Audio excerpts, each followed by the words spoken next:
Welcome to Boys from the Bridge. Everything you need to know, everything you want to know, it happens right here, right now. Let's get into it. So this is an official channel dedicated to Chelsea Football Club and football in general. I'm very excited about this episode as we have lots to talk about like usual. So today we're going to be talking about the Havertz signing that we have gotten. Yes, very excited about that. We're going to be talking about players that could potentially be leaving due to the fact that we have so many new players coming in.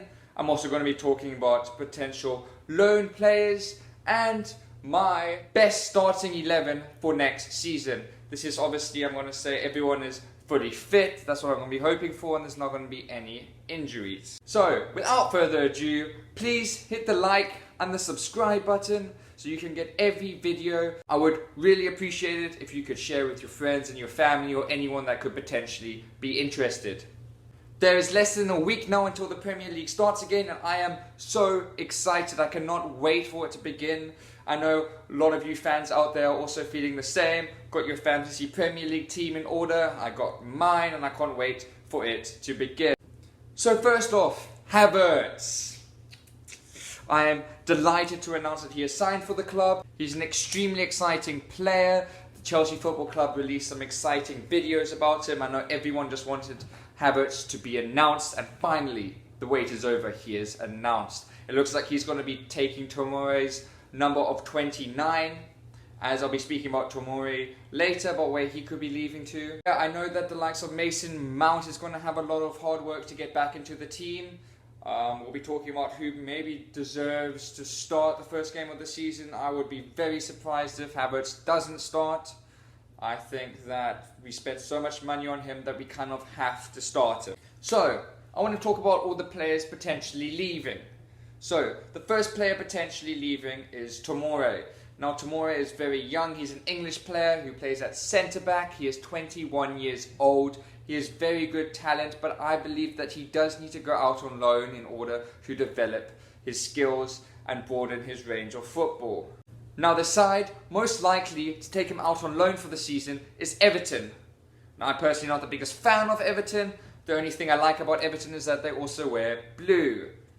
But I do believe this could be a perfect opportunity for him to prove himself at that club. I'm hoping that Everton give him enough game time so he can prove himself to the players and the fans and also to the Chelsea board back at home. Another player that is out on loan is Ampadu, who has just signed for Sheffield on a season-long loan. Now, Ampadu is an amazing player. Last season he was also out on loan, but we know that he didn't get enough game time, which is a shame, as the reason players go out on loan is so they can get more game time and get more experience. Now, he was going to Sheffield United that has an incredible season last year. I hope that Ampadu will be a regular in that team and that he will come back to us next season with a lot to offer, and he will fight for his position. Another player looking to leave is Emerson. Now, Emerson has been linked to Inter Milan. Inter Milan are not necessarily wanting to pay that fee that we want, but it looks like he could be leaving. The likes of Alonso could also be leaving, although I am a fan of Alonso. I have liked him from the beginning.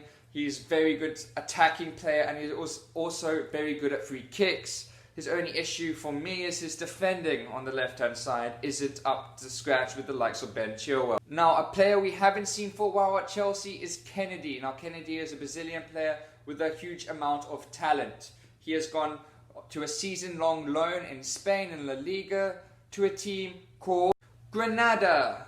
Now, Granada is the best team in Spain, but I believe he will be a valuable asset to that team and bring a lot of energy, a lot of skill, and I hope that he can prove himself, that he can finally come back to Stamford Bridge and get that place that he deserves, in my opinion.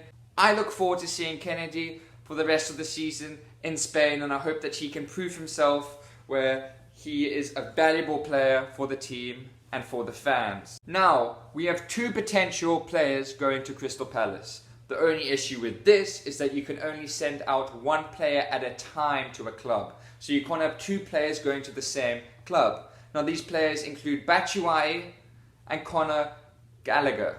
Now, Conor Gallagher I spoke about in my previous video. I think he's an exceptional talent. We know Batshuayi is also a very good talent, although he's going to find it almost impossible to start the season with the likes of Tammy Abraham, Olivier Giroud and Werner, all fighting for that position. I love the idea of putting Batshuayi out on loan instead of selling him. I don't like selling Batshuayi as I'm still a little bit attached to him and I don't want to let him go completely. He could be one of those players that we let go and could just become phenomenal. I think the likes of Olivier Giroud is going to be a very good backup to Werner, and I hope Abraham can prove himself that those two are really competing. You never know, they could push each other for that starting position if Werner doesn't hit the heights that we all expect at the beginning. A few more players that look likely to leave. The first one is Bakayoko. Now Bakayoko has had a troubled time at Chelsea. He was good in patches. I still remember when he passed it to the linesman on the side in one of our games, but he is a very good player. He just didn't meet the levels that we expected him to at Chelsea, although at Monaco I thought he was superb. He looks likely to be going to AC Milan, which could be a good way of getting a bit of that money we spent for Havertz back. Another player that is linked to Inter Milan is Kante. Now the price for Kante has gone up to a range of 70 million euros, and Inter Milan are not wanting to spend that much money on him, although Antonio Conte has said that would be a dream signing at the club. A couple of more players potentially that could leave. Andreas Christensen is still a young player, although he hasn't really been that stable at the club. He hasn't been that rock in defence that we definitely need, so I think him going wouldn't be the end of the world.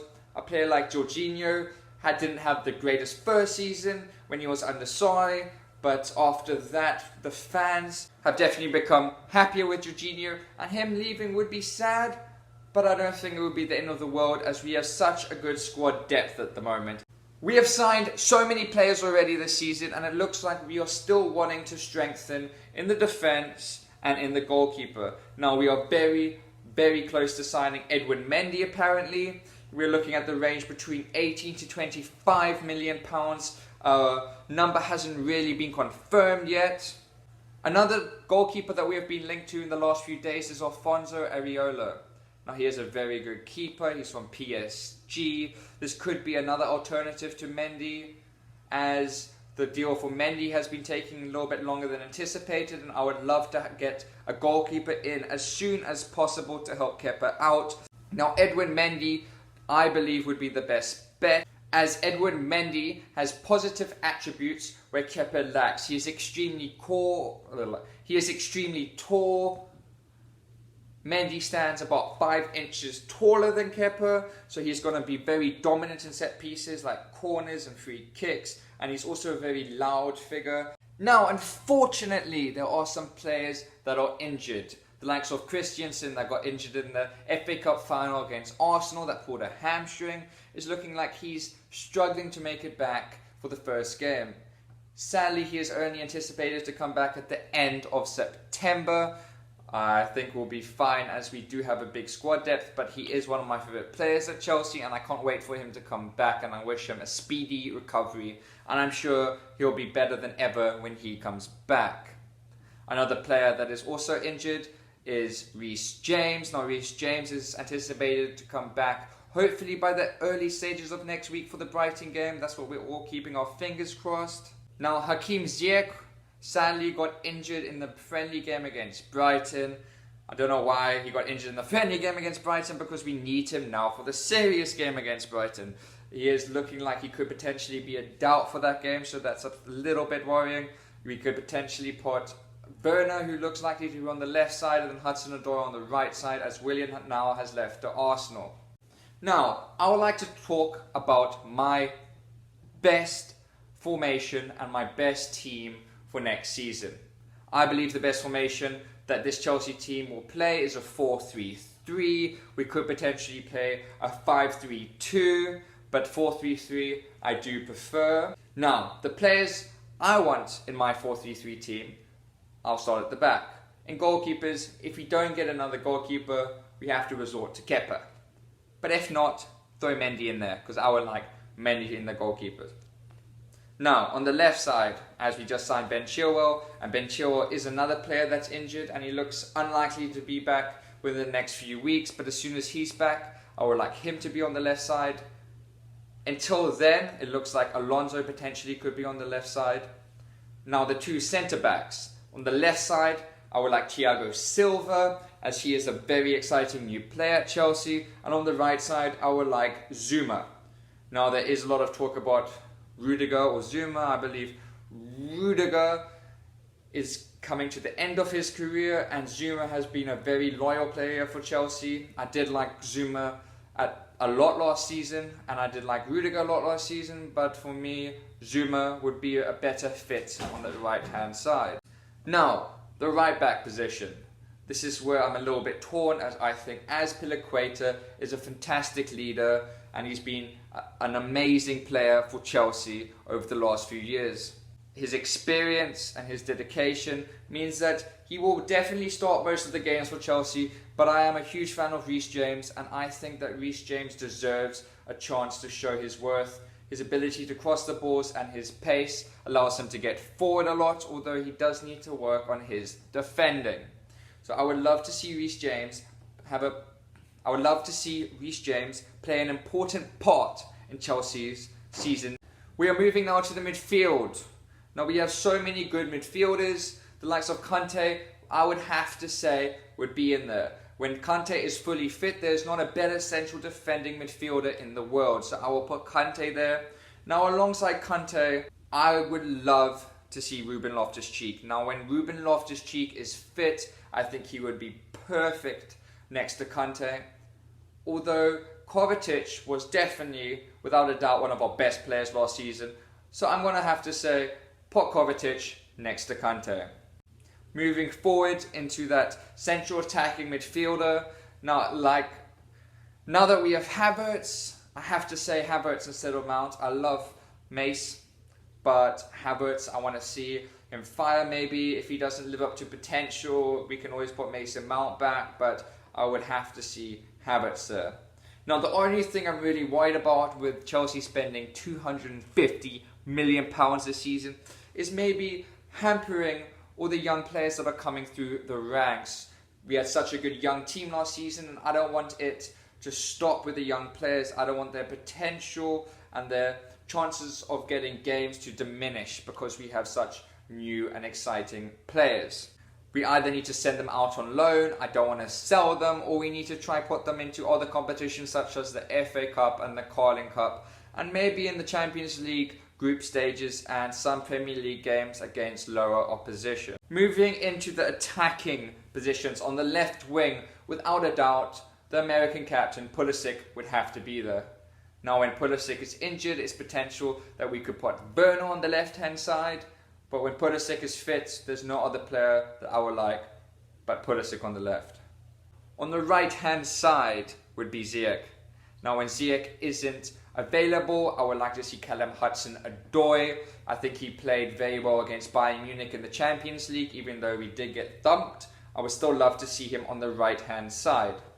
And then finally, Werner. I would love to see Werner at the front. Now when Werner's not there, Giroud is an amazing player, and I think he's been exceptional throughout his career, but it's also coming to an end. So I think Tammy Abraham could potentially overtake him in the importance of getting that position. Now this has been my dream team for next season.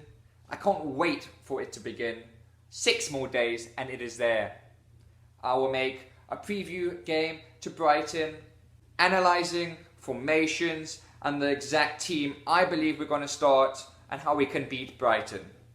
Can't wait to see you next time. Thank you for your support. See you there.